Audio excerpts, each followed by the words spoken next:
This is just a short video on how to approach a literary essay, and I'm hoping that the 9 points that I'm going to go through are going to give you a little bit more confidence as you enter the task. I know that when people hear that they're going to write a literary essay, the first thing they think is, God, no, please, I hate them. But they're not to be feared. They are actually quite fun to do, but I think why most guys struggle is because they're not sure how to approach it and how to get those good marks. So I'm hoping this will help you. So first of all, just a little quote from Stephen King: "Talent is cheaper than table salt. What separates the talented individual from the successful one is a lot of hard work."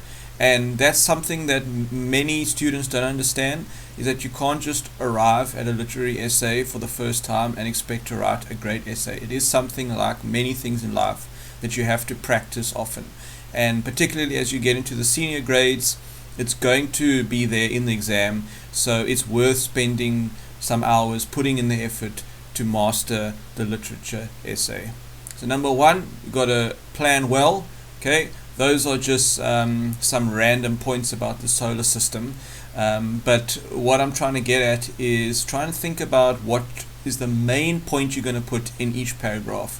And it depends on the topic, of course. But try and write as much as possible. Think of scenarios or situations, examples in the novel or in the play that can help you. Put those down. It's really important that you structure your essay, and you definitely do not want to ever give a plot summary. That will immediately give you a bad mark. Number two, you want to write in the present tense. So some examples: Macbeth killed King Duncan would be wrong. You would say kills. Lord Henry visited Dorian. No, Lord Henry visits Dorian, because it is a novel or play. It can be read at any time. That's why you write in the present tense. Tsotsi had 3 rules. No, he has 3 rules. And when he reached section O, no, she reaches section O and encounters a locust. Okay, number 3, always use third person.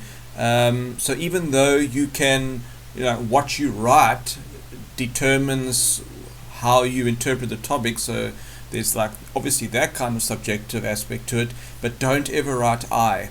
It's never about you. It's not your opinion as a person, as a writer. Don't ever use first person. Number 4, write a great introduction.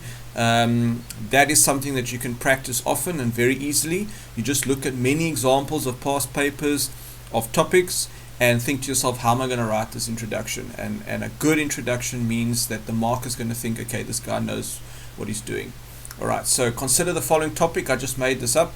In the picture of Dorian Gray, the central character is solely responsible for the degradation of his soul and his eventual death. So a possible introduction could look like this.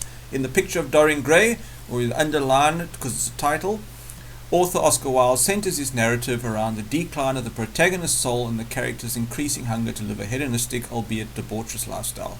While Dorian Gray is never forced to make the decisions he does, it would be unfair to state that Basil Hallward and Lord Henry Wotton were completely innocent in their influence upon him. So what I've done here is I've made sure that I've covered everything that's in the topic. We've got the central character going there, so I've said protagonist and then Dorian Gray. I've mentioned that it's in the picture of Dorian Gray. I've even included the author a little bit there. The degradation of his soul, I've put that in there. Just very briefly spoken about, how did that happen? Hedonistic lifestyle, debaucherous lifestyle. And then the answer to, is he solely responsible? I've put here, without using I've stated that yes, he kind of is to an extent because he has free will, but at the same time we definitely got Basil and Lord Henry influencing him. And so that has set up my essay nicely, so that from reading that introduction I know straight away what I'm going to read, what's going to follow.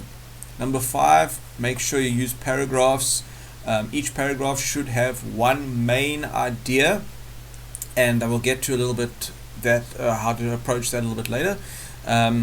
And usually there's going to be about 4 or 5 body paragraphs. You don't ever want to have just 1 or 2 big paragraphs. Number 6, make use of conjunctive adverbs and connectives. So words like however, nevertheless, furthermore, in addition to this, despite this, etc., etc. And notice that these words are always followed by a comma, and you'll use them at the start of a sentence Those words are really, really important to use.